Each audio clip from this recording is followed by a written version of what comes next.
nama Tuhan, Shalom. Selamat datang kepada hambanya. Selamat datang kepada Bapak Ibu sekalian. Selamat datang dan selamat beribadah di rumah Tuhan. Mari kita persiapkan hati kita untuk masuk hadirat Tuhan. Haleluya Yesus, haleluya.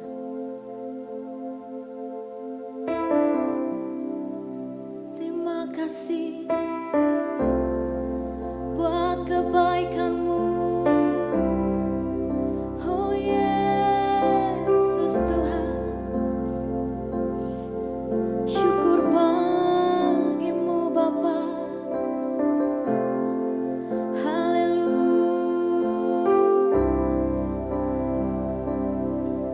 Terima kasih Tuhan, terima kasih Bapa.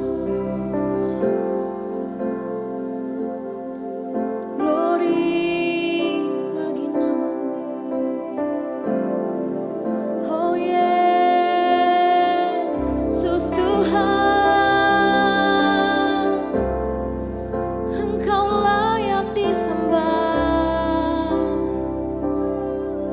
Oh Yesus Raja, haleluya.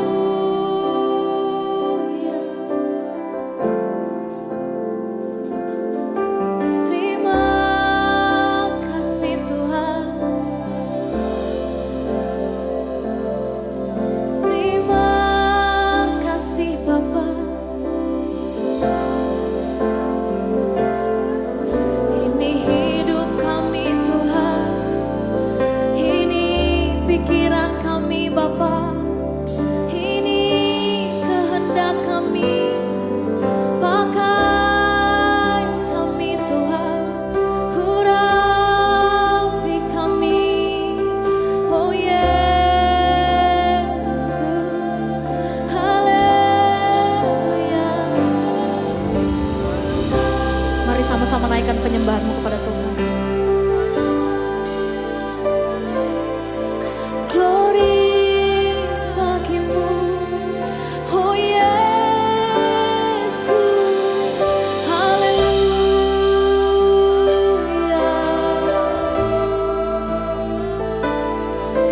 Oh, haleluya, haleluya. Datang dengan penuh ucapan syukur kepada Tuhan.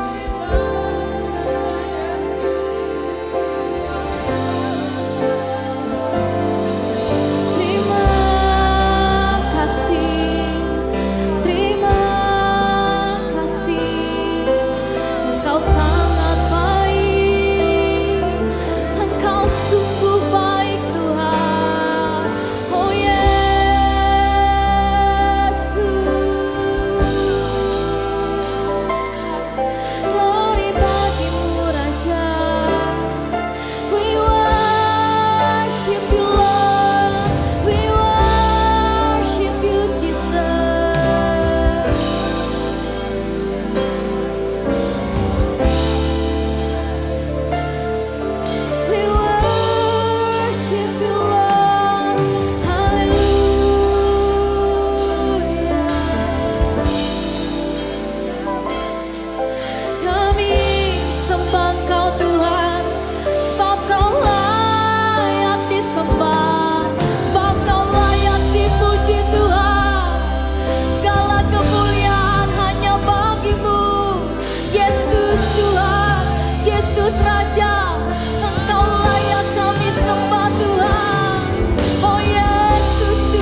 Bapa kami yang baik, Bapa kami yang sangat-sangat baik. Terima kasih Engkau memperdulikan setiap kami ya Tuhan. Sungguh kami bersyukur punya Allah seperti Engkau ya Tuhan. Terima kasih Bapa yang baik. Ini pikiran kami, ini kehendak kami. Kami serahkan sepenuhnya ke dalam tangan-Mu ya Tuhan. Berkati ibadah kami ya Tuhan. Dari awal, pertengahan, sampai dengan akhirnya. Sehingga ketika kami pulang dari tempat ini ya Tuhan. Kami jadi orang-orang yang pulih Tuhan. Kami jadi orang-orang yang lebih dari pemenang. Kami jadi orang-orang yang melayani Tuhan. Melayani Raja di atas segala Raja. Terima kasih Tuhan Yesus kami yang baik. Bagimulah segala pujian. Bagimulah segala hormat, kemuliaan. Dari hari ini kekal sampai selama-lamanya. Semua yang percaya boleh katakan amin. Seperti rusa yang merindukan sungai-Mu ya Tuhan. Demikianlah jiwa kami merindukan Engkau Tuhan. Ini jiwa kami yang merindukan setiap Engkau ya Tuhan.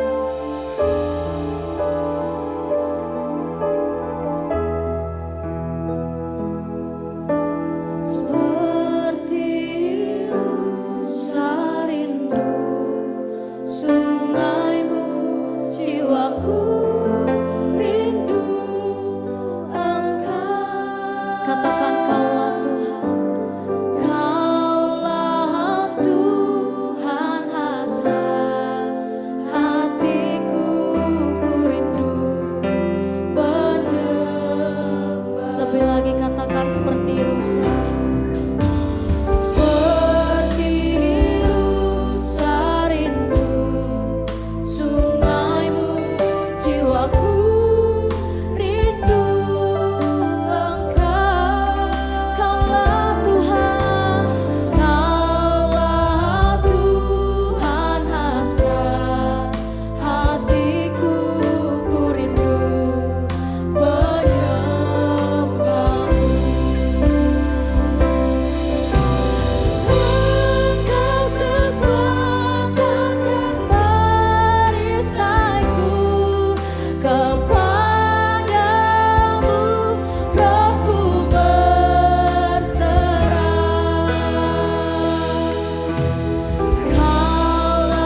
Panggil dia Yesus, Yesus.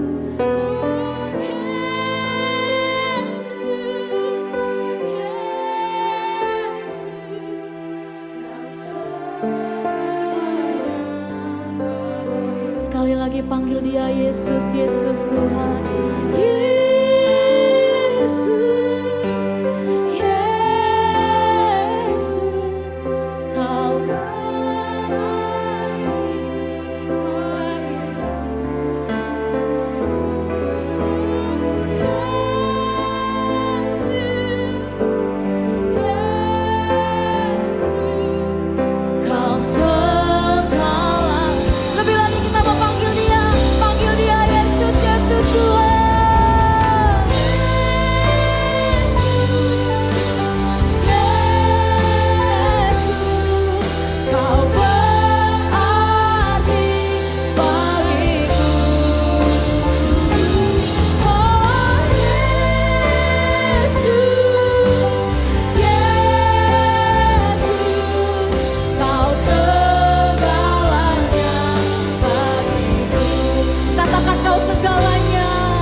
Biar dalam segala kondisi, biar dalam segala keadaan kami hari-hari ini ya Tuhan, Engkau yang menjadi tempat jawaban buat setiap kami. Tidak akan kami temukan pertolongan di luar ya Tuhan, selain di dalam Engkau saja ya Tuhan. Terima kasih Engkau menjadi jawaban buat setiap kami. Katakan hanya Engkau yang menjadi tempat jawaban.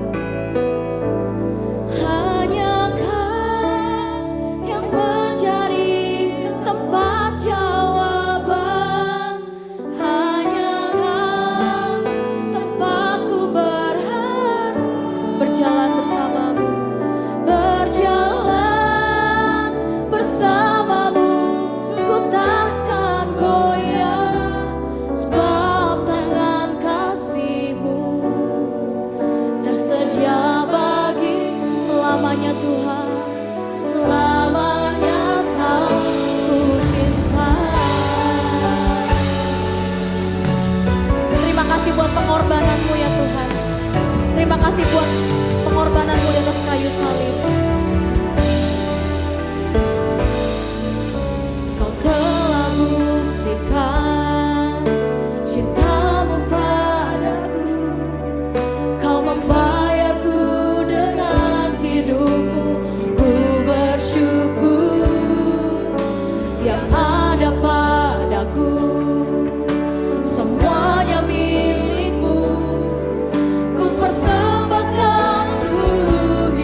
Terima kasih Tuhan.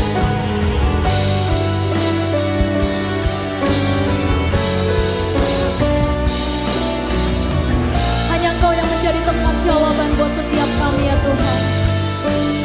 Terima kasih Bapa kami yang baik. Terima kasih Tuhan.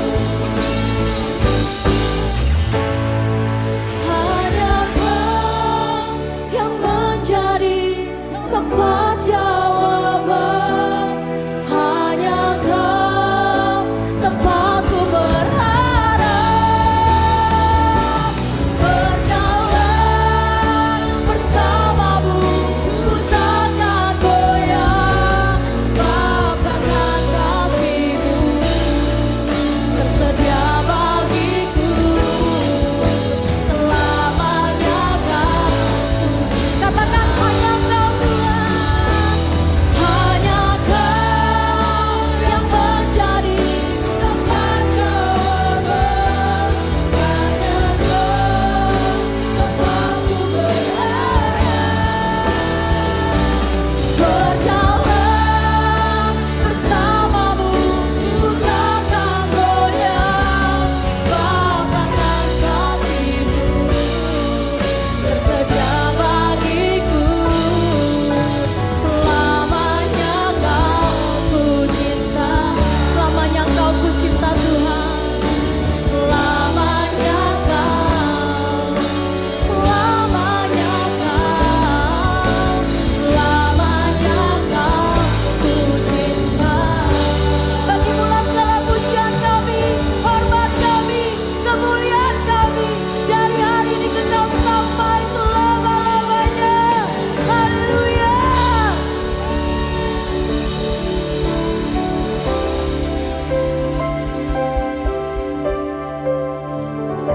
Terima kasih Tuhan Yesus. Buat saat-saat menyembah Tuhan, kami bersyukur Engkau menjadi tempat jawaban buat setiap kami. Terima kasih Engkau selalu ada bersama-sama dengan kami ya Tuhan. Terima kasih Bapa yang baik. Yang siap untuk memuji Tuhan lebih lagi, boleh sama-sama kita katakan. Amin. Haleluya. Saya undang Bapak Ibu untuk bangkit berdiri. Kita mau memuji Tuhan. Tidak pernah tertandingi kuasa Tuhan. Amin. Dari dulu, sekarang, sampai selama-lamanya. Haleluya.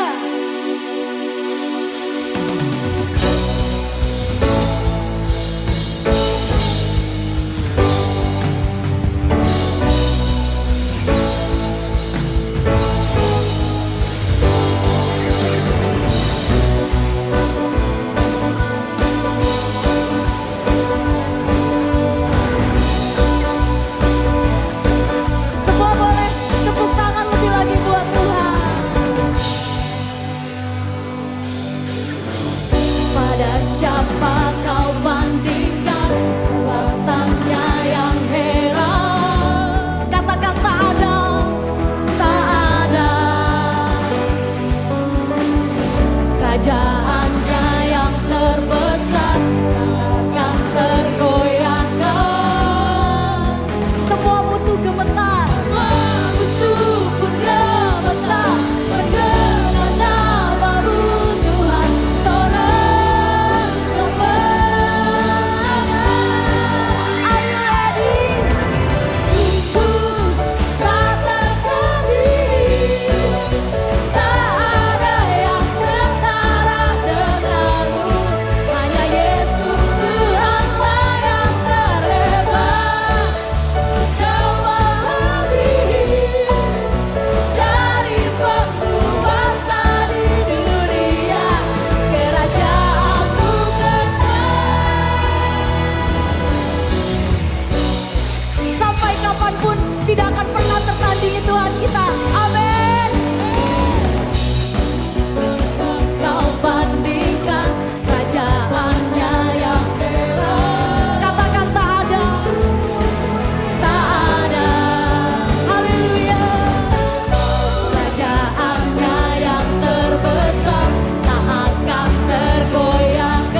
sujud menyembah, tinggikan namamu.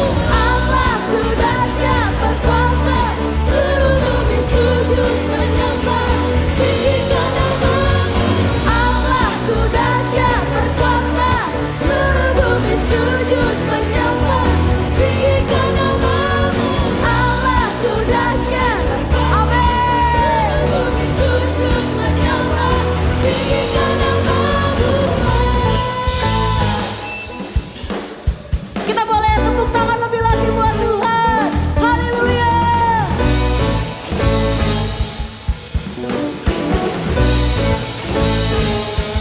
Allah kita dahsyat, amin. Amin, haleluya. Semua boleh tepuk tangan, boleh joget, boleh lompat-lompat. Allahku dahsyat berkuasa, seluruh bumi sujud menyembah, tinggikan namamu. Allahku dahsyat berkuasa, seluruh bumi sujud menyembah. Jemaat saja.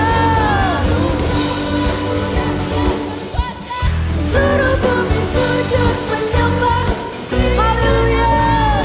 Allahku dahsyat berkuasa, seluruh bumi sujud menyembah, tinggikan namamu.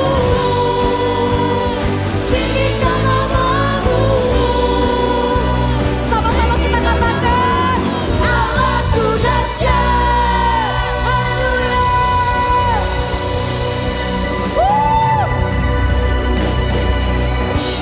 Haleluya. Allah kita dahsyat, amin. Yang setuju boleh lambaikan tangannya. Luar biasa Allah kita itu, amin. Haleluya. Haleluya Tuhan. Terima kasih Tuhan Yesus, kami yang baik. Kami punya Allah yang dahsyat seperti Engkau ya Tuhan. Sungguh kami bersyukur ya Tuhan. Terima kasih Bapa yang baik. Seperti Engkau memulihkan Petrus, Engkau juga pulihkan setiap kami. Kami mau melayani Tuhan lebih lagi Tuhan. Kami mau Tuhan pakai lebih lagi ya Tuhan. Ini pikiran kami, ini kehendak kami. Ampuni kami ya Tuhan. Mungkin kami adalah orang-orang yang lemah. Kami adalah orang-orang yang berdosa Tuhan. Jadikan kami bejana-bejana-Mu ya Tuhan. Pulihkan setiap kami. Pakai setiap kami ya Tuhan. Sampai semua bangsa, semua sujud menyembah Tuhan saja. Haleluya. Ini kerinduan kami ya Tuhan. Ini kerinduan kami Tuhan. Haleluya. Kekuatan di jiwaku, ketenangan batinku, ketenangan batinku. Ada dalam hadirat-Mu, ku menyembah-Mu. Tersungkurku di kaki-Mu, tersungkurku di kaki-Mu. Rasakan hadirat-Mu. Sampai kapanpun kami tidak akan melepaskan Engkau Tuhan. Takkanku melepaskan-Mu, Kau cahaya bagiku. Mengiringku seumur hidupku, masuk dalam rencana-Mu Bapa. Pikiranku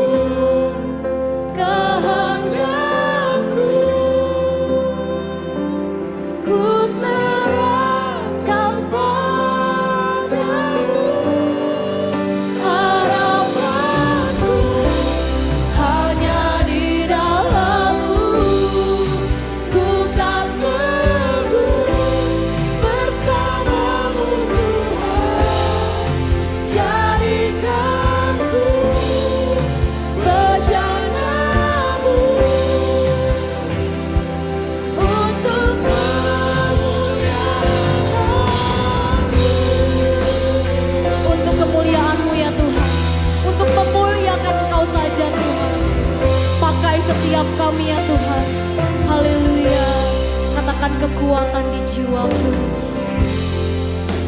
Kekuatan di jiwaku.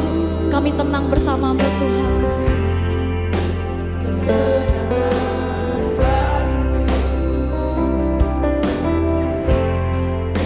Ada dalam hadiratmu, ku menyembahmu.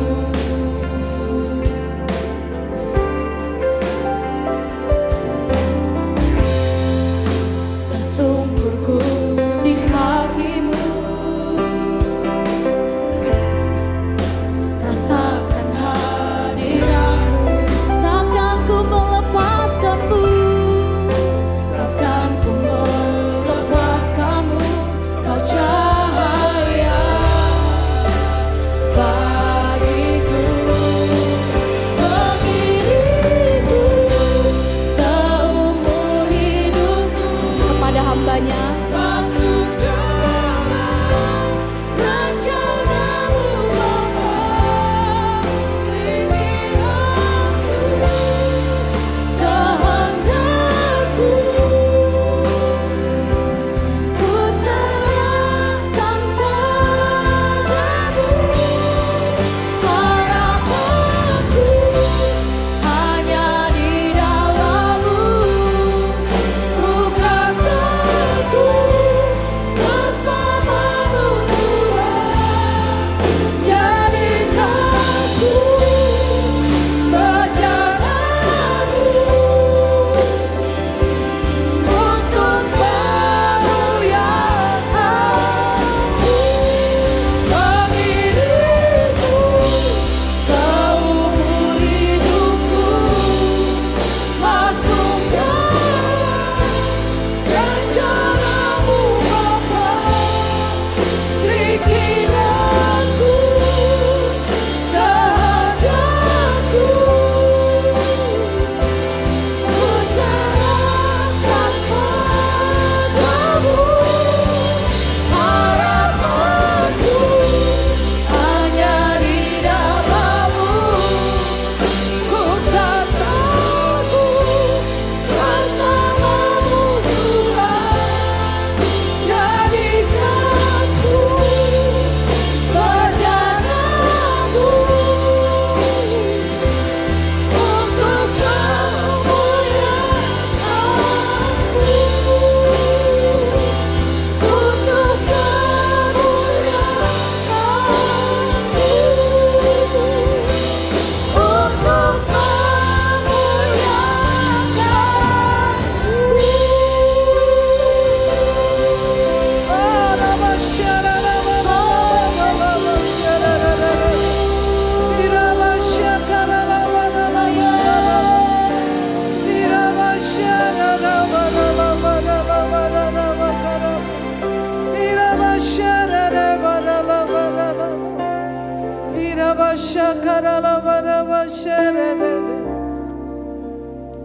Terima kasih Tuhan. Oh Tuhan, hati kami haus akan Engkau. Amin. Kami sangat rindu seperti Maria duduk di kaki Tuhan Amin. dan mendengar pesan-pesan pribadi. Sebab mustahil bagi kami menjalani satu kehidupan berkemenangan tanpa Engkau. Mustahil bagi kami untuk menjalani satu kehidupan penuh mujizat di luar firman-Mu. Tuhan, bangkitkan kami. Kami mengikat semua kekuatan roh ilah zaman yang membutakan pikiran manusia, sehingga kami tidak dapat mengenal kebenaran. Kami lumpuhkan dalam nama Yesus. Semua tembok-tembok yang dibangun oleh keangkuhan manusia untuk menentang pengenalan akan Allah, kami runtuhkan dalam nama Yesus. Tuhan, berbicaralah, kami siap mendengar dan melakukannya dalam nama Yesus. Semua yang diberkati berkata amin. Haleluya. Silakan duduk. Luar biasa. Terima kasih buat worship team. Kita seperti pergi mendekati surga, ya, sangat luar biasa sekali. Puji Tuhan. Saya sangat bergairah terutama mengenai firman Tuhan ini yang saya mau sampaikan.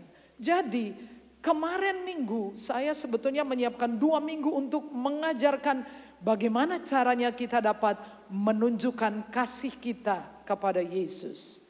Nah, lalu saya memaksakan diri saya untuk membelokkan tema ini kepada satu hal yang memang secara letterlek tertulis di dalam ayat-ayat yang saya akan bagikan dalam Injil Yohanes pasal 21. Tetapi seseorang menarik saya jauh lebih kuat dari kemampuan saya untuk menunjukkan sesuatu yang bahkan saya bertahun-tahun tidak menemukannya.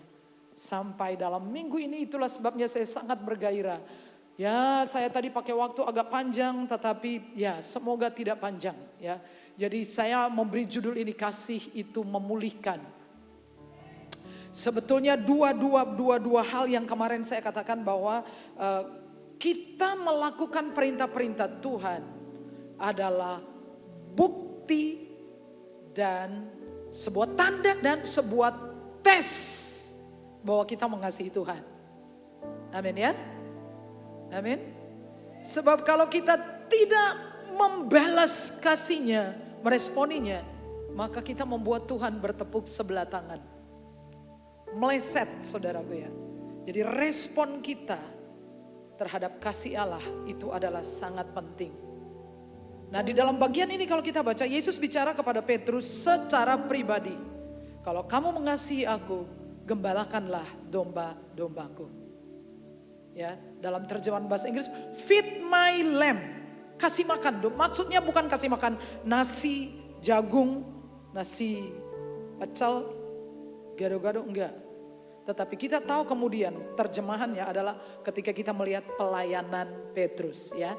Dia menjadi seorang pemimpin terkemuka di gereja mula-mula, menjadi pemimpin gereja. Itulah maksudnya perintah Tuhan, feed my lamb, kasih makan. Petrus dan rasul-rasul tidak ngurusi makan minum. Itu diurus oleh para diaken, benar enggak? Oke? Tapi Petrus menggembalakan jemaat Tuhan. Dia adalah pemimpin gereja. Nah, tapi bukan itu yang saya akan. Ya masih di situ tetapi lebih penekanan kepada sesuai judulnya. Mari kita baca dulu ya.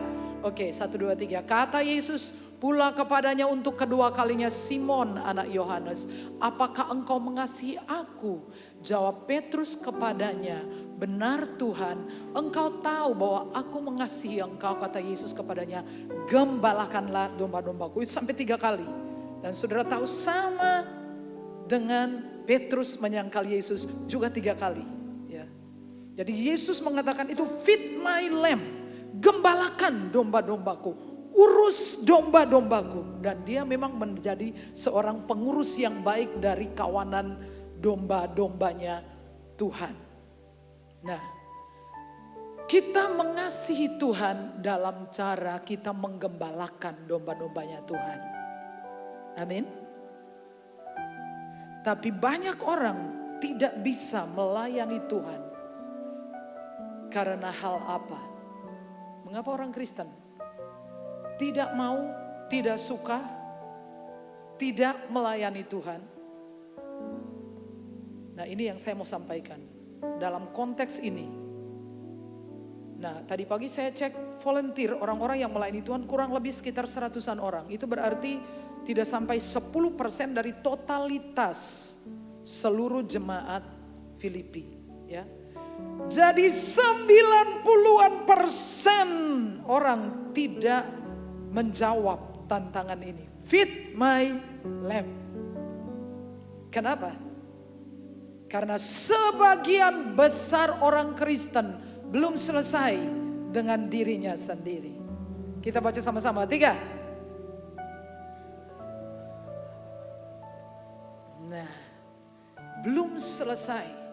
Dan seperti Petrus perlu selesai dengan dirinya sebelum dia menggembalakan domba-dombanya Tuhan. Domba-dombanya itu mungkin anak cucu sendiri.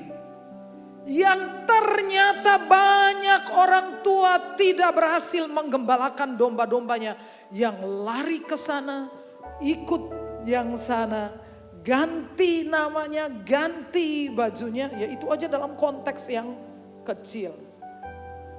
Tapi alasan yang sesungguhnya kenapa kita tidak, atau banyak atau mayoriti orang Kristen tidak dapat, tidak mau, tidak suka, tidak tertarik untuk melayani Tuhan adalah karena kita belum selesai. Selama kita belum selesai, kita akan keluar alasan ini, ya. Tidak bisa memimpin. Tapi kenyataan semua orang di dalam rumah dipanggil sebagai pemimpin. Seorang laki-laki memimpin rumah tangganya. Seorang ibu juga memimpin anak-anaknya. Betul apa betul? Betul ya? Apa anak-anak memimpin kita orang tua? Apa anak-anak yang mengatur orang tua? Kita semua sebetulnya punya panggilan. Tapi mereka yang belum selesai dengan dirinya, alasannya adalah gak bisa mimpin. Gak bisa bicara. Takut. Takut kalau nanti ngomongnya salah. Gak ada bakat, gak ada waktu, sudah terlalu tua, tidak pintar, tidak kuat, tidak terpanggil. Semua kita dipanggil. Say yes? Ya. Jadi kalau ada pertanyaan-pertanyaan ini, pernyataan maksud saya, maka itu artinya kita belum selesai dengan diri kita sendiri. Seperti Petrus. Petrus ada masalah. Padahal pelayanan itu adalah sebuah kehormatan. Banyak tahun sebelum ada Google seperti sekarang, saya pernah baca di surat kabar bahwa abdi dalam yang menjadi abdi dalam di Keraton Ngayogyakarta. Berapa gajinya? Itu bukan gaji. Beberapa ratus, banyak tahun yang lalu, sekarang saya nggak tahu. Berapa ratus ribu rupiah saja. Tetapi waktu ditanya apa kerinduannya, pengen supaya anaknya juga jadi abdi dalam. Abdinya dalam Sultan Ngayogyakarta. Tidak digaji, pengen ngabdi sama sang Sri Sultan. Pengen anak putune, mau dapat apa? Dapat gelar dari keraton. Laras ya? Enggak ya, ada gelarnya. Dan gelarnya itu satu kehormatan. Walau begitu gelarnya gak bisa buat beli beras. Gelar itu gak bisa untuk nukar Pertalite, Pertamax. Gak bisa. Tapi itu sudah satu kebanggaan. Sebagai anak-anak raja adalah kehormatan bisa melayani dia. Say yes. Amin. Terhormat. Kita menerima gelar anak-anak Tuhan. Yohanes 1 ayat 12. Itu terhormat. Memang gelar itu gak bisa beli beras, Pak. Gelar itu gak bisa tukar bensin, Pak. Tapi bisa tukar lebih dari itu. Kasih tepuk tangan untuk saudara. Nah, salah satunya, saudara baca ayat ini, 3. Kata ayahnya kepadanya, anakku, engkau selalu bersama-sama dengan aku dan segala kepunyaanku adalah kepunyaanmu. Kira-kira kepunyaan Tuhan apa Pak Sani? Di ayat ini ya? Apa Pak? Semuanya. Apa Pak Abi? Semuanya. Apa Bu Dery? Semuanya.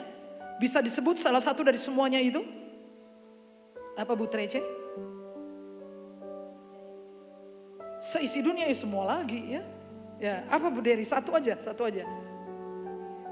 Kedamaian. Apalagi Pak Hartono? Ya? Apa yang Tuhan punya, yang Tuhan bilang semuanya milik aku, milik kamu. Ini konteksnya Tuhan Bapak itu sedang bicara dengan anak yang tinggal di rumah. Ya, harta. Anaknya bilang, "Papa, aku melu Bapak, aku kerja mati-matian kok yo aku rung tahu sing jenenge beleh wedhus siji, babi guling, kambing guling." Lalu Bapak ngomong ini, Cah, kowe iki kan selalu bersama-sama dengan aku. Kabeh sing aku duwe, bahasa Sanskerta, is duwemu. Semua yang aku punya adalah punyamu. Lalu saudara, tapi mengapa kalau semuanya kekayaan, kemuliaan, hikmat punya Tuhan adalah punya saya. Tapi mengapa aku itu selalu kekurangan saben sasi. Waktunya belum tiba. Neng iki wes puluhan tahun bu. Muter nih saben sasi. Ninggalin utang. Iki wes diwarisi turun temurun ras selesai bu. Bu maksudnya apa bu? Semua kepunyaan Tuhan leh kui tenanan. Nah, sebetulnya semua itu benar. Tapi saya mau ngajari cara untuk mengaksesnya. Semua bilang bagaimana aksesnya. 1, 2, 3. Pengen, mau ya. Tunggu ya. Tunggu. Ya, seperti saya katakan tadi, melayani Tuhan adalah sebuah kehormatan tertinggi. Saya juga heran sama pendeta-pendeta. Biarpun di desa-desa hidupnya susah-susah, tapi netekon pengen anaknya jadi apa? Jadi pendeta. Heran saya. Biar susah kayak apa selalu punya impian anaknya untuk jadi pendeta. Aneh bin ajaib. Kita baca ayat ini ya, 1, 2, 3. Belum cukupkah bagimu bahwa kamu dipisahkan oleh Allah Israel dari umat Israel dan diperbolehkan mendekat kepadanya supaya kamu melakukan pekerjaan pada kemah suci Tuhan dan bertugas bagi umat itu untuk melayani mereka? Jadi saudara tahu konteksnya ketika Musa bicara dengan Bani Korah, yang mereka sebetulnya adalah turunan Lewi yang satu hari cemburu sama Harun. Lalu Musa bilang ini, kamu tuh belum cukupkah kehormatan ini? Tidak cukupkah bagimu? Ini adalah sebuah, dengan bahasa saya, sebuah kehormatan. Apakah kita masih merasa melayani Tuhan itu kehormatan? Apa keberatan? Keberatan atau kehormatan? Kehormatan. Terhormat orang macam begini. Macam aku ini penuh cacat celah. Banyak kurangnya. Tapi dipercayakan kehormatan. Belum kita bicara tentang apa yang kita... Ya balik ke ayat itu sajalah, saya nggak mau bicara banyak-banyak. Semua yang milik Bapa, apa maksudnya? Semua kepunyaannya menjadi kepunyaanku. Apa itu? Hikmatnya adalah hikmatku. Setuju? Apalagi? Kemuliaannya adalah kemuliaanku. Apalagi? Kuasanya adalah kuasaku. Apalagi? Kesehatannya adalah kesehatanku. Setuju? Kemarin saya cerita ke saudara bahwa saya sudah mempraktekannya. Agustus dan September saya 3 kali flu. Lalu saya belajar rahasia ini. Semua kepunyaannya kepunyaan saya. Saya nempel, saya bilangin. Ada lagunya. Ya, lupa lagu nanti aja. Saya bilangin. Kesehatanmu, kesehatanku. Transfer. Saya nempel, saya nunggu. Saya bilang, saya nunggu. Pindahkan. Saudara pernah install HP ya? Pada waktu saudara install HP, sementara install itu sedang berjalan, saudara akan dapat pesan. You cannot use device while ... Pernah ya? Saya pernah. Halo? Amin. Artinya kamu belum bisa menggunakan HP ini sementara proses install. Maksudnya apa? Sementara kau duduk di kaki Tuhan, proses installnya sedang berlangsung. Proses pemindahan ini luar biasa loh. Tenan wes tak kasih tahu. Kalian kalau nggak dapat ini rugi. Saya mau ngajar, ini adalah pelajaran yang saya ajarkan di sekolah Alkitab lebih dari 7 tahun. Dan saya sudah lihat beratus-ratus orang dipulihkan. Bukan cuma di STT Berea.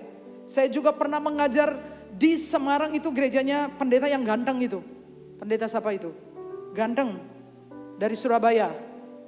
Ya, itu dari gembala jemaatnya dan semua stafnya, karena mereka kuliahnya di STT Berea, jadi saya ngasih materi ini. Saya pergi ke Semarang.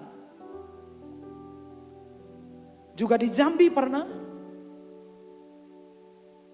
Dan saya sudah melihat beratus-ratus perubahan yang indah. Kita mau belajar dari Petrus ya. Saudara perlu waktu untuk, kemarin saya kasih sebuah kata namanya transmisi dalam Kamus Besar Bahasa Indonesia, pemindahan pesan dari orang, pemindahan pesan atau sebagainya dari orang ke orang, dari benda ke benda. Jadi begini, waktu saudara terhubung, pinjam istilahnya Stephen Agustinus, secara akurat dengan realita kerajaan Allah, dan saat Roh Kudus bekerja, maka proses pemindahan itu berlangsung. Jadi saya tunggu. Kenapa saya spend time begitu lama? Saya nunggu. Sampai saya merasakan hadirat Tuhan begitu nyata. Your strength is mine. Your power is mine. Your wisdom is mine. Your healthy is mine. Jadi kadang-kadang kalau perut saya bermasalah, saya bilang, be still dalam nama Yesus. Tenang, aman. Karena ini bukan lagi lambung saya, tapi lambung Yesus. Saudara bisa melakukannya dan terjadi mujizat, sembuh. Saudara gak percaya, tak ceritain. Pada hari Kamis kami pergi komsel. Banyak yang masih libur, jadi cuma orang berapa dengan tuan rumah.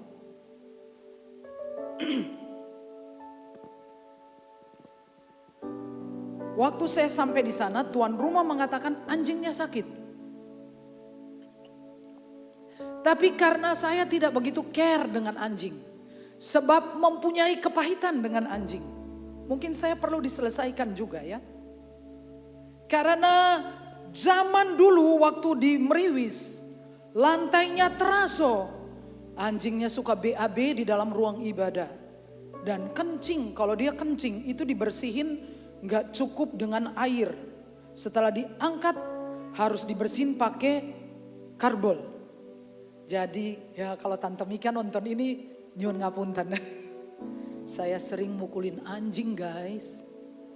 Saya mukulin. Saya pakai alat pel yang panjang itu kan. Kan tugas saya ngepel. Panjang sekali itu saya mukulin. Ya Kong gak tahu, ini baru buka rahasia sekarang. Ya kan, Kong itu di Aken baru tahu sekarang. Saya mukulin anjing pakai tongkat yang panjang. Karena dia suka beol di dalam ruang ibadah dan kencing. Sampai satu hari, anjing itu kalau lihat aku lewat, tanpa bawa tongkat udah langsung kaing. Lari takut sama aku. Nah, terus saya itu bercanda, saya bilang oh karena si ibu bilang dia nangis, si ibu nangis terus karena dia sayang anjing itu. Itu jenis anjing apa saya juga gak tahu. Karena rumahnya besar, halamannya besar. Dia bilangin malam anjing tidur di kamar mungkin kena AC, paginya gak bisa jalan. Sama gak mau makan. Sambil dia terus nangis saya bilangin oh mungkin dia kena stroke ringan. Saya ketawa karena bagi saya kan saya nggak punya sense terhadap anjing. Ya, tapi si ibu terus menangis. Dan kemudian Bu Guru Esti bilang, oh anu Bu, jangan-jangan dia asam uratnya tinggi. Dia lagi tunggu anaknya datang untuk mengantar anjing pergi ke dokter. Ini saya ngajari saudara itu bisa beruntung banyak sekali kalau ngerti rahasia ini. Saudara nggak keluar uang buat bayar anjing, ngerti enggak? Nah, saya bilang apa perlu didoakan mujizat atau anjingnya? Oh ya Bun.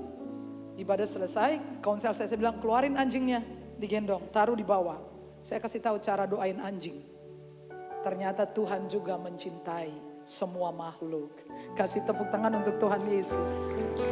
Jadi saya kan gak tahu masalah anjing, saya bukan dokter hewan. Jadi saya taruh tangan dan saya bilangin, dalam nama Yesus, kalau ada asam urat turun dalam nama Yesus. Sekarang tulang-tulangnya, otot-ototnya, peredaran darahnya, sel-sel dari anjing ini sehat dalam nama Yesus. Saya bilang, suruh dia jalan. Lalu tuannya berdiri di jalan, saudara tahu. Jalan 4 kaki langsung gini anjingnya. Jalan. Anjing. Kalau saudara sakit, ingatlah anjing aja Tuhan mau sembuhkan.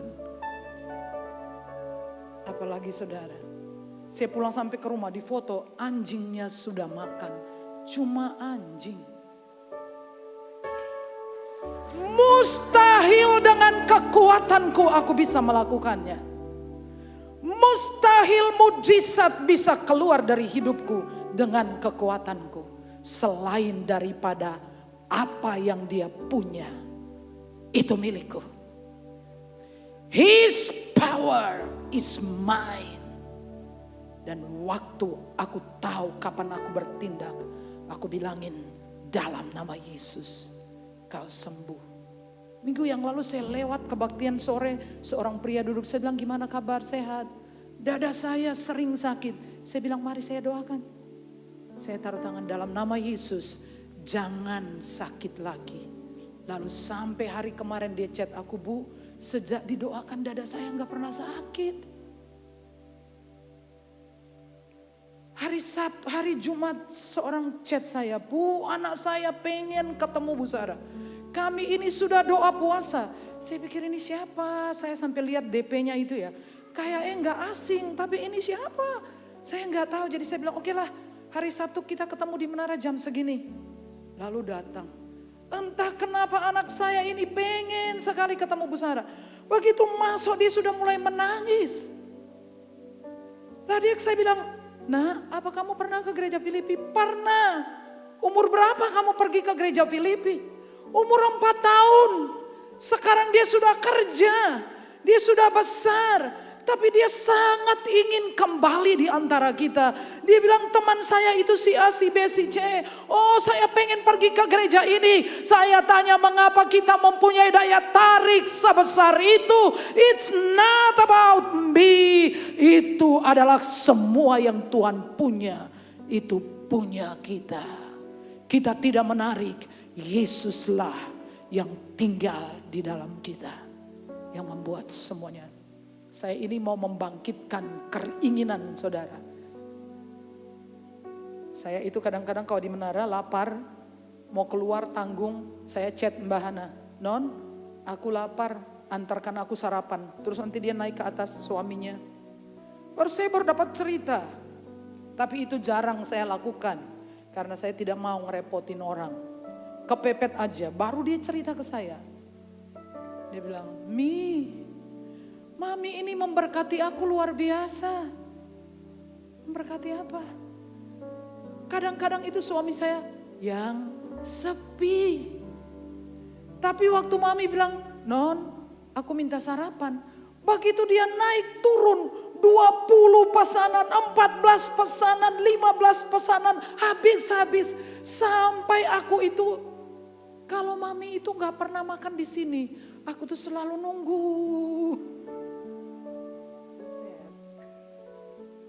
Aku nunggu kapan Mami akan makan di sini. Sampai, sorry ya, saya tidak meninggikan diri. Saya hanya ingin menunjukkan kepada saudara. It's not about me. Itu bukan saya. Tapi semua yang Tuhan punya adalah punya saya. Sampai kalau dilihat saya turun dari menara doa, dia bilang, Mami gak makan di tempatku. Jadi dia setiap hari mengharapkan kalau saya mau pesan sarapan. Tapi saya ini kan sungkan malu tau. Kalau gak kepepet gak pesan sarapan. Karena dia ngerasa bahwa kalau saya makan makanannya, Tuhan berkati dia. Dia bilang, Mi, Tuhan paling sayang Mami. Saya berasa biasa aja. Biasa aja. Itu karena semua yang Tuhan punya adalah milik kita. Saudara adalah tanda ajaib yang hidup. Saudara pergi kemanapun mujizat dapat terjadi. Orang menerima saudara di rumah saudara, hidupnya berubah. Bukan saudara, tapi saudara membawa dia kepada Yesus dan dia berubah. Kasih tepuk tangan untuk saudara. Hidupku menggenapi firman-Mu,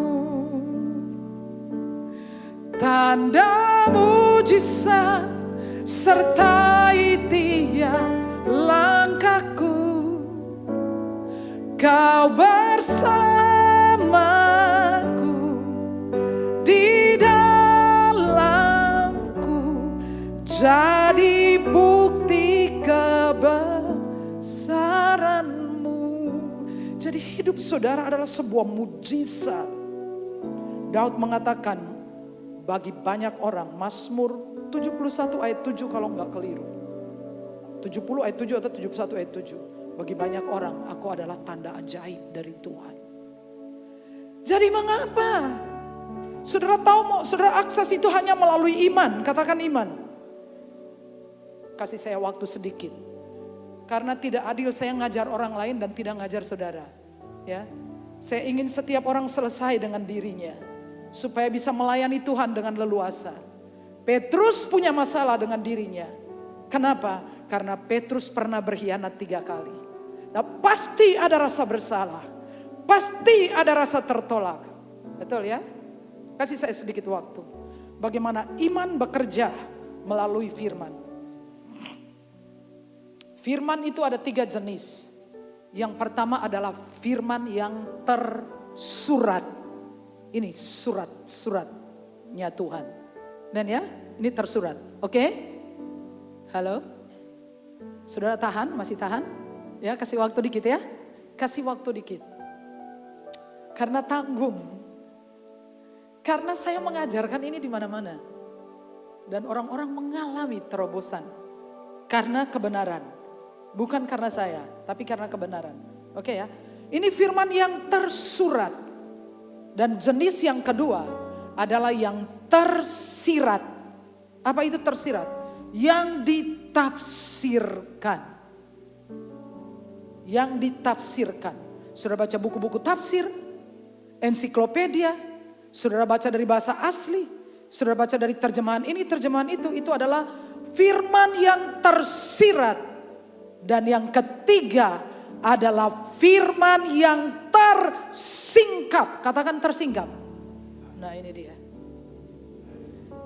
Kalau di dalam Alkitab, saya pernah membaca di koran, zaman belum ada Google. Seorang pria nantang kelahi singa karena merasa seperti Daniel di kurungan singa. Itu kejadian benar. Saudara tahu akibatnya apa? Apakah singa yang hancur apa orangnya? Orangnya yang hancur. Firman Tuhan, karena saudara perlu pesan ini disampaikan secara pribadi ke dalam roh saudara. Katakan amin. Firman Tuhan mengatakan tanda-tanda ini menyertai orang yang percaya. Mereka akan meminum racun maut dan tidak berbahaya. Apakah engkau akan pulang ke rumah dan minum racun maut? Hah? Kau akan minum racun tikus? Enggak berani. Saya juga enggak berani dong. Karena tidak dapat perintah untuk minum racun maut. Perintahnya ada di sini. Engkau akan menyeberang api tapi api tidak menghanguskan. Saya mau lihat kalau rumah terbakar. Apakah engkau dengan tangan kosong, kaki kosong akan masuk dalam kebakaran? Enggak mungkin. Jadi Firman yang tersingkap itu ketika engkau nempel dengan Tuhan. Di hadirat Tuhan, Roh Kudus bekerja dan meniup firman yang tersurat ini ke dalam roh saudara. Roh saudara akan strong enough untuk take over jiwa saudara. Halo? Amin. Sudah mengerti? Karena komunikasinya adalah spirit-spirit. Spirit Roh Kudus bicara kepada roh saudara. Saudara mendengar ilustrasi yang mengatakan bahwa di dalam diri manusia ada 2 anjing, satu hitam, satu putih. Saya dengar ilustrasinya kok Ivan ya? Yang kasih ilustrasi anjing hitam, anjing putih. Kalau anjing hitam, dia itu kedagingan saudara, dikasih makan lebih banyak. Dia akan lebih kuat, dia akan berkuasa. Keduniawian, kedagingan. Tapi kalau roh saudara dikasih makan ini, dia akan berkuasa. Amin. Roh ke roh. Di dalam diri saudara ada Roh Kudus. Tapi kenapa mandek? Karena tidak ada komunikasi. Karena bahasanya beda. Itulah alasannya kenapa saudara perlu sering-sering berbahasa lidah. Amin. Halo? Amin. Sudah harus suka bahasa lidah. Bahasa lidah buat busara aja. Jangan. Karena ketika saudara berbahasa lidah, saudara membangun manusia rohani saudara. Dia jadi kuat. Powerful. Dia akan menangkap pikiran Allah. Perasaan Allah. Petunjuk-petunjuk. Dia menjadi sangat berkuasa. Lalu sudah berjalan kemanapun saudara, dipenuhi dengan kuasa Allah. Amin. Sudah terhubung secara akurat. Roh Kudus meniup setiap pesan ini sesuai dengan kebutuhan dan situasi saudara.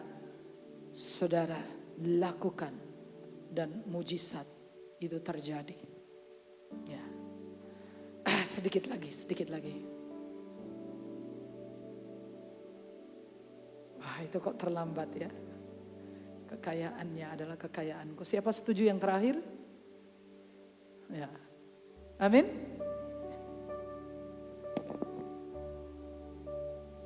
Yang penting bisa jadi pengelola aja. Besto.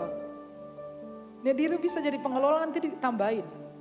Nih tapi kalau nggak bisa jadi pengelola ya sudah cukup segitu.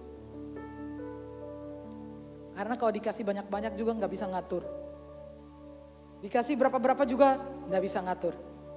Jadi pengelola dulu, kelola dengan benar, ya. Oh, semoga bisa cepat selesai, saya lewati aja. Jadi kita kembali ke Petrus ya.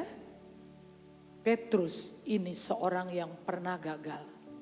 Dia pengkhianat. Karena dia berkhianat di depan umum dan semua orang tahu. Yohanes tahu, Yakobus tahu. Filipus tahu, semua tahu. Karena dia pernah mengatakan, aku walaupun semuanya menyangkal, aku akan terus. Sampai mati. Tapi belum setengah mati, dia udah kabur. Dia nomor 1 kabur. Dia menyangkal Tuhan. Pastilah, saya akan tunjukkan buktinya bahwa dia pasti ngerasa gak layak. Dia ada masalah dengan dirinya. Dia belum bisa melayani. Dia malu dengan dirinya. Sekarang dia tahu baru 4 hari yang lalu. 3 hari Yesus mati bangkit. Jadi Yesus bicara dengan mereka itu sebelum 3 hari mati itu kan. Jadi saya hitung 4 hari. Dia ada masalah. Oh, ceritanya masih hangat. 10 murid yang lain belum lupa ceritanya. Tentang dia dengan gagah sok-sokan. Yang lain pergi, aku enggak. Lalu dia mengingkari. Dia malu dengan dirinya. Nanti kalau ketemu aku ngomong apa? Apa aku sanggup memandang matanya? Lalu dia melarikan diri.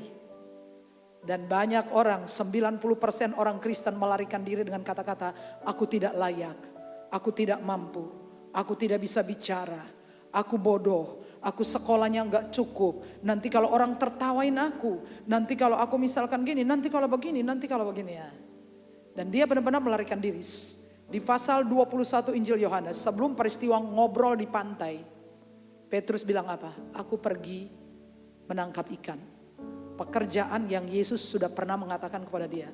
Mulai sekarang, mulai kapan itu? Sejak Yesus panggil dia. Kamu tidak akan menjadi penjala ikan, tapi kamu adalah penjala manusia. Dia terima panggilan Tuhan, tapi dia melarikan diri. Dia ingin kembali menjadi penjala manusia. Dia belum selesai dengan dirinya. Tapi kalau kita selesai dengan diri kita. Jadi Yesus berbicara secara langsung. Apa yang saya terangkan. Sekarang kita membutuhkan translate. Roh Kudus harus taruh ini ke dalam roh kita. Betul ya? Amin. Tapi waktu itu Yesus ngomong langsung kepada Petrus. Saudara lihatin. Sangat keren. Karena Petrus ini, dan saya sangat heran ya.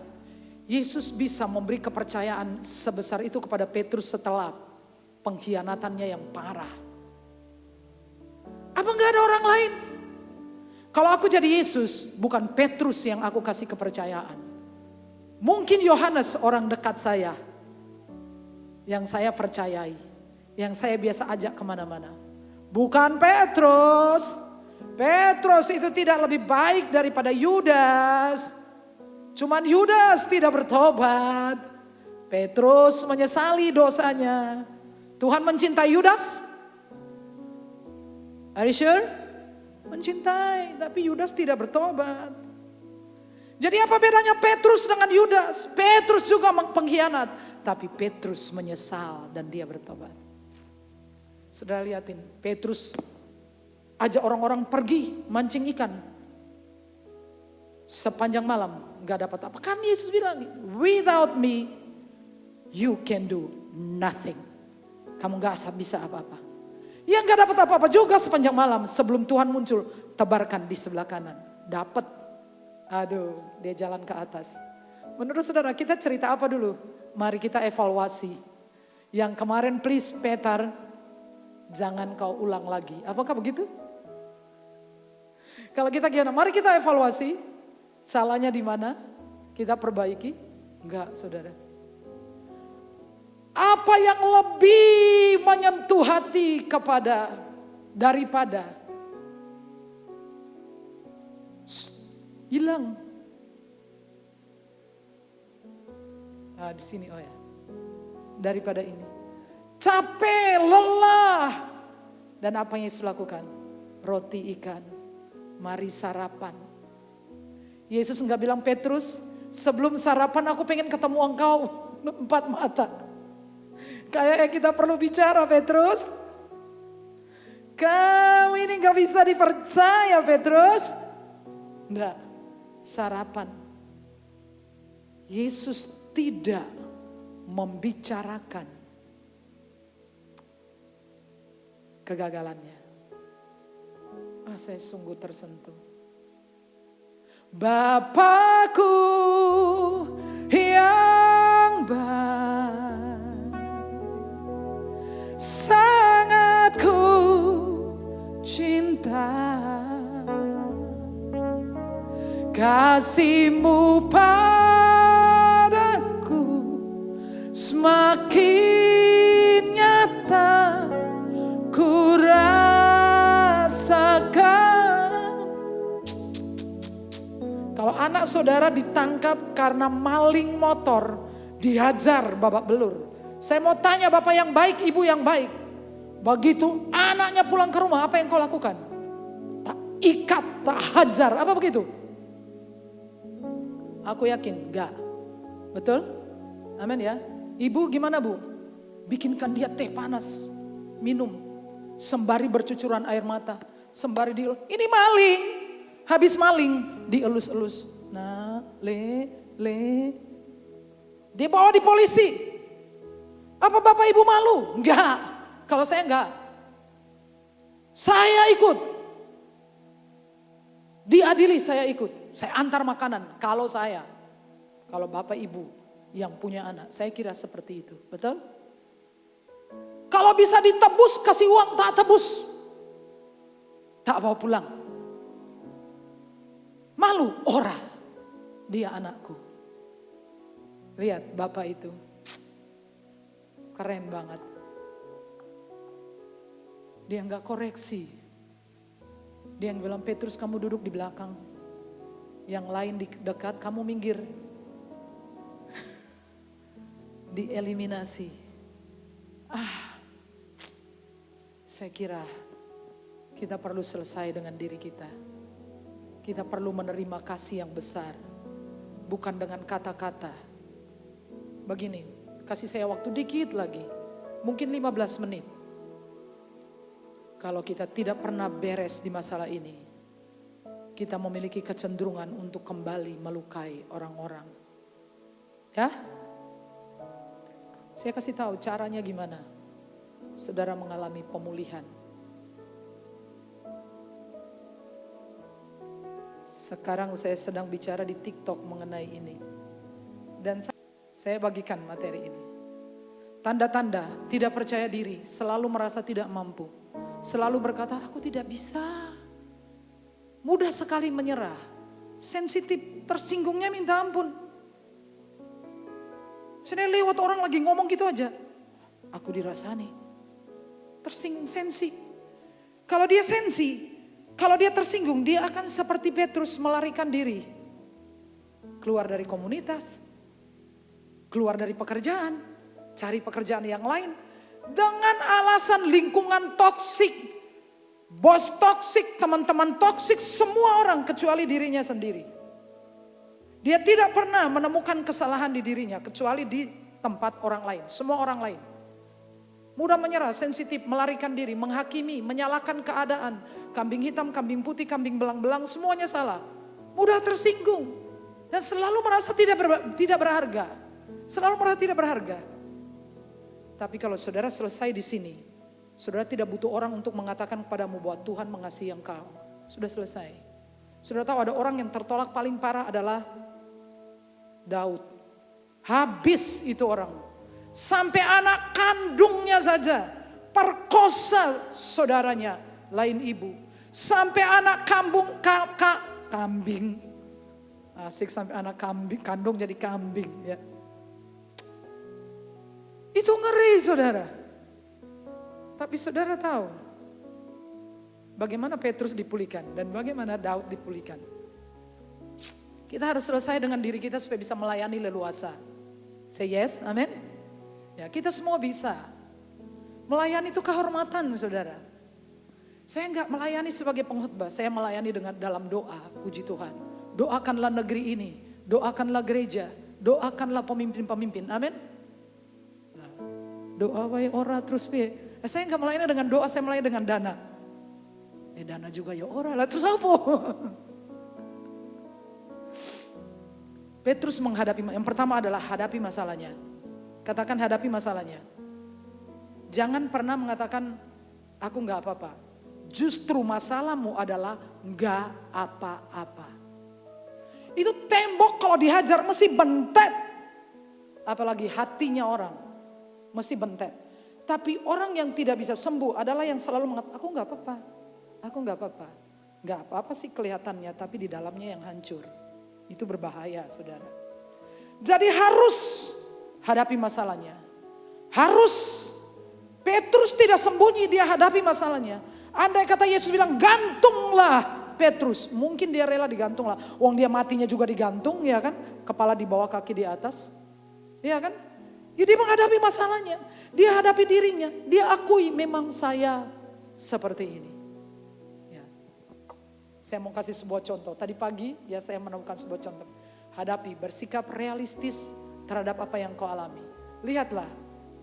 Salah satu tanda yang jelas adalah orang yang gak bisa maksimal. Dia kerja apapun tidak bisa maksimal. Selalu buntu, selalu. Ya, itu adalah tanda ada masalah dengan dirinya. Ya, saya mau minta tolong Anggi lagi. Ya, tadi pagi saya kasih contoh ini. Daud mengatakan, aku ditolak dengan hebat sampai jatuh, tetapi Tuhan menolong aku. Ini, Daud dapat ini ya.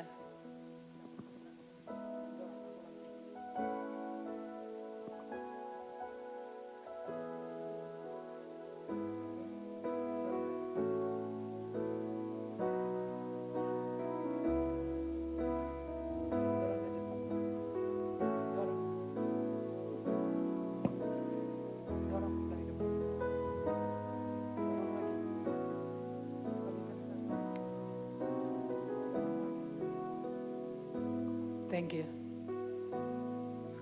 Aku ditolak, tapi aku nggak bisa jatuh. Kenapa?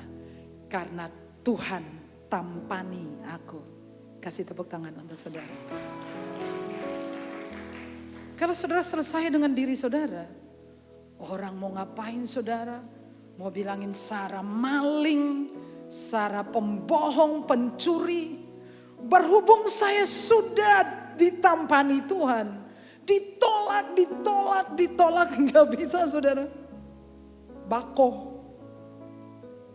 Karena ada tempat sandaran saya. Dan Petrus perlu selesai dengan dirinya. Karena kalau kita mengasihi Tuhan, kita akan melayani Tuhan. Benar saudara. Masa saudara nggak senang lihat mujizat-mujizat terjadi? Senang tak saudara ya? Amin ya. Aku dirundung takut dan gentar. Perasaan serem meliputi aku. Pikirku sekiranya aku diberi sayap seperti merpati, aku akan terbang. Ini kata-kata dari Daud. Bagaimana tidak? Ia ditolak, ia mengalami penolakan yang parah dalam hidupnya. Tapi ketika aku ditolak, hebat. Tuhan menolong aku. Tuhan menolong aku. Yang kedua, meminta pengampunan atas kesalahan pribadi. Dalam sebuah peristiwa kecil besar kita mungkin pasti ada bagian kita, kontribusi kita, kesalahan kita. Ya. Saudara yang ikut SOM mungkin saudara akan dapat materi ini ya. Jadi gini, kalau kita ada luka-luka disebabkan karena seseorang, karena keadaan, kita cenderung untuk berdoa begini, Tuhan ampunilah Derry. Lalu terus kau gimana? Ada bagian loh, ada bagianmu. Bagianmu apa? Kecewa, marah, sakit hati, itu bagianmu. Jadi aku harus akui dan Tuhan aku mengakui aku marah, ampuni kemarahanku. Ampuni kebencianku, ampuni sakit hatiku. Saudara harus akui itu dulu. Sudah itu. Dosaku kuberitahu kepadamu dan kesalahanku tidak aku sembunyikan. Aku berkata, aku akan mengaku kepada Tuhan pelanggaran-pelanggaranku. Engkau mengampuni kesalahan. Memang tidak ada cara yang lebih efektif daripada mengakui. Kalau salah ngaku gitu loh ya.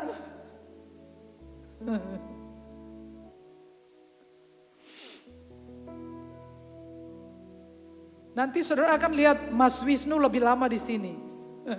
Dia dikirim balik 1 tahun. Tertawa saja nggak apa-apa. Dia tidak punya pelanggaran moral, bukan. Dia cuman berani sama dosennya. Tapi Bu Enda kasih tahu saya. Ini poinnya Wisnu. Kenapa hukumannya ringan? Karena dia mengakui bahwa saya salah. Nah itu aja. Biar aja tepuk tangan untuk Wisnu. Jadi Bu Endah sudah sangat memohon-mohon, takut saya akan marah. Saya bilang enggak, tahu. Biar dia bantu aku bikin konten.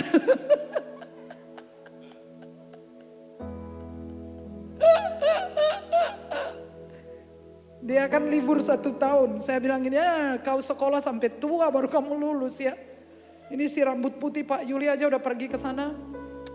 Untuk menambah ubannya, untuk beralih warna apa nggak tahu ya kan. Udah sekolah lagi, ini sudah mau selesai. Jadi kalau saudara lihat dia lama di sini, dia tidak ada pelanggaran moral. Enggak. Ya cuman itu, memang dia tidak ada pelanggaran moral, dia hanya cukup berani dengan bapak dosennya ya. Jadi dia kemudian diistirahatkan 1 tahun. Jadi saya kasih dia hukuman hebat. Setiap hari kamu harus ada di menara doa. Aku harus tahu kamu tiap hari ada di menara doa. Akui. Caranya adalah akui. Kalau nggak diakui itu terbeban, berat. Lepaskan. Saudara harus lakukan ini. Ini namanya berjalan dalam pengampunan. Jadi ada banyak orang mengatakan, ya butuh proses. No. Bagaimana kalau Tuhan berkata kepada butuh proses bagiku untuk mengampuni kamu? Bahwa pengampunan yang diajarkan Alkitab adalah kau mengampuni orang seperti aku mengampuni engkau. Say yes. Dalam cara yang sama. Jadi jangan pernah saya butuh proses. Enggak. Persoalannya bukan gak bisa tapi gak mau. Begitu engkau mau, Tuhan kasih engkau mampu. Amin. Wong itu beban kok dibawa digembol. Jangan. Kau akan kelihatan lebih cepat tua dari umurmu karena kamu bawa beban, ya. Tapi kamu terbiasa menanggung beban, kamu bisa lebih sehat. Sekarang saya latihannya angkat barbel tiap hari. Hasilnya apa? Sakit. 3 kilo aja. Baru sekitar 4 harinan tapi lumayan sakit. Tapi bersakit-sakit dahulu, bersenang-senang kemudian. Ngelatih ototnya biar kuat. Tua kagak apa-apa, yang penting sehat, kuat. Oke. Luangkan waktu. Kau mengasihiku. Yes, Lord. Lebih dari yang kuduga, bahkan di saat ku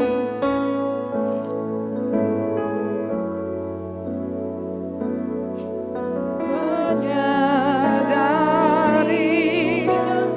Kau sentuh hatiku dengan kasih yang sempurna. Kau menyayangi lebih dari yang ku rasa. Mari datang ke Bapa, cerita saja. Cerita semua rasa sakit. Kau mengasihi. Ceritakan. Ceritakan rasa sakitmu. Ceritakan kemarahanmu. Ceritakan kemarahan, rasa sakit.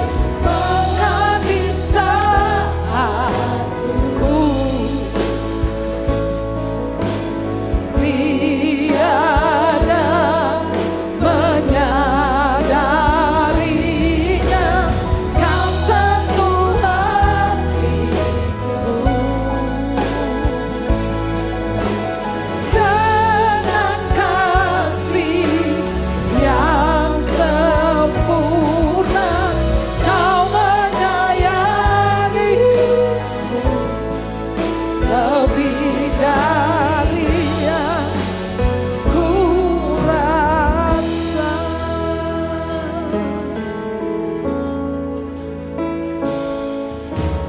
Lebih dari Bapa di dunia.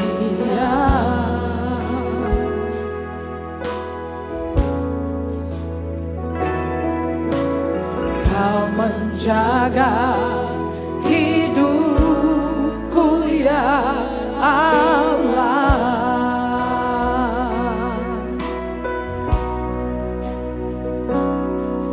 Bahkan lebih dari kasih seorang ibu.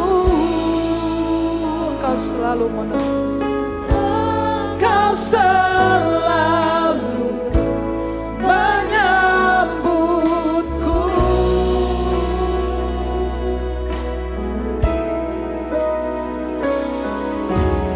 Lebih dari yang dunia tawarkan.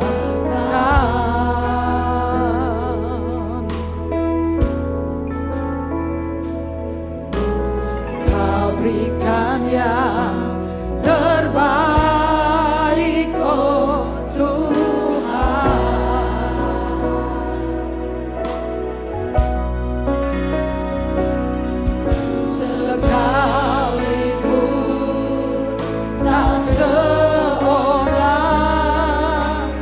mengindahkanku. Engkau tak pernah membuangku. Mari berdiri bersama-sama.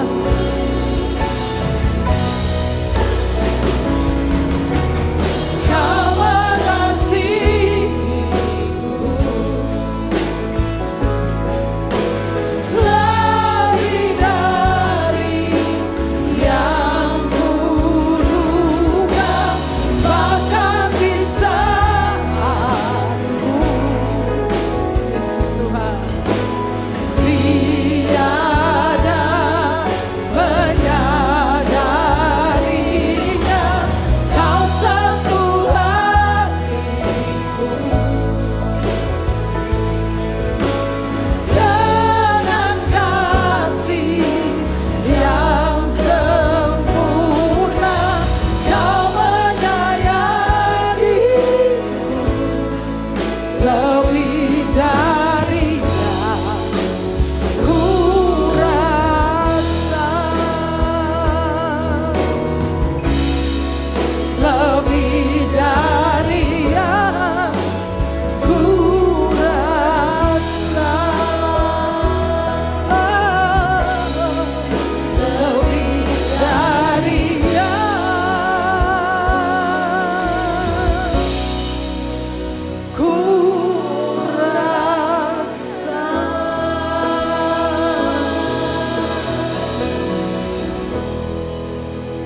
Saudara, tidak cukup waktu, tapi kalau saudara butuh ditolong, ada klinik untuk saudara. Jangan membawa luka itu. Itu terlalu berat, itu menghalangi saudara untuk maju.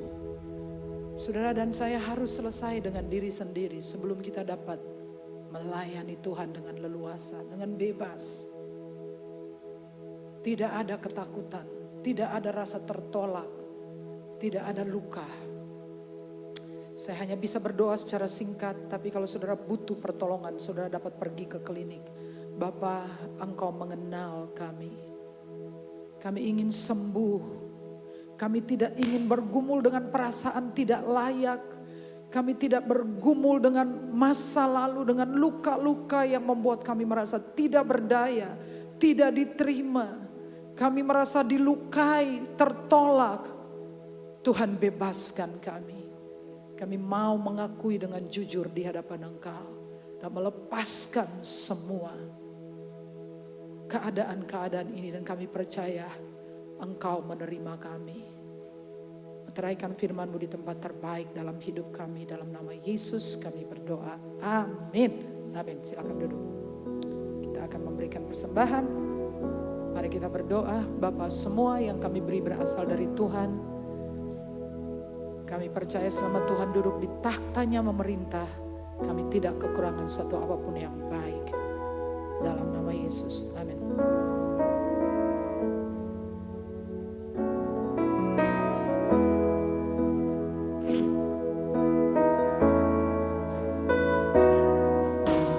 Lebih dari Bapa di dunia,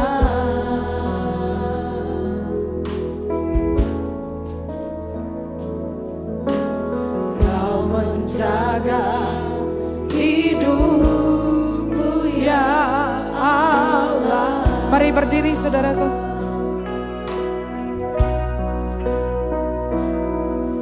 Bahkan lebih dari kasih seorang ibu, Engkau selalu menyambutku.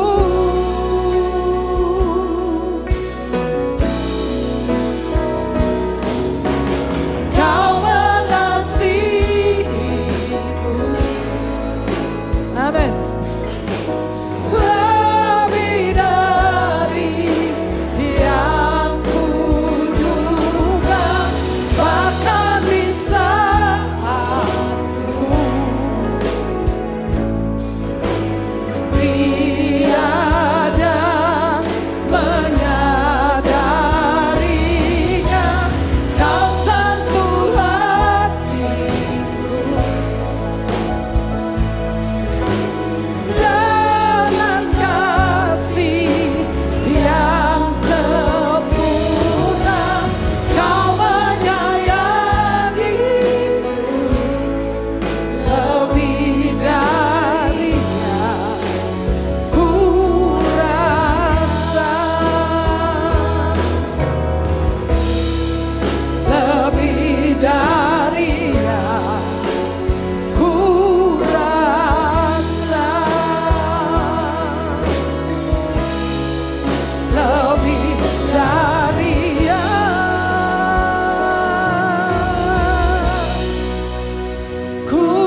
Bapa yang bertahta dalam kerajaan surga, yang kami sembah di dalam nama Putramu yang tunggal Yesus Kristus.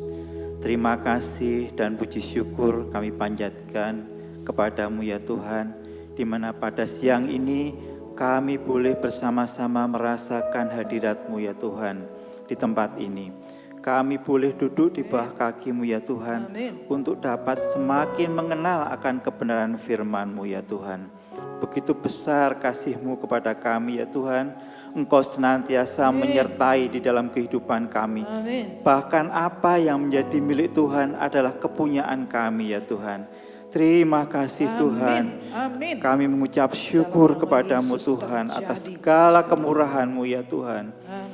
Tuhan, pada siang ini ya Tuhan, kami berdoa untuk bangsa kami ya Tuhan, di mana sebentar lagi akan menghadapi pemilu serentak ya Tuhan, baik itu untuk pilkada, pileg maupun pilpres ya Tuhan. Ya Tuhan, taruh di dalam diri calon pemimpin kami ya Tuhan, hikmat-Mu ya Tuhan, sehingga nantinya mereka tidak menggunakan isu-isu sensitif ya Tuhan, yang dapat merusak persatuan dan kesatuan bangsa kami.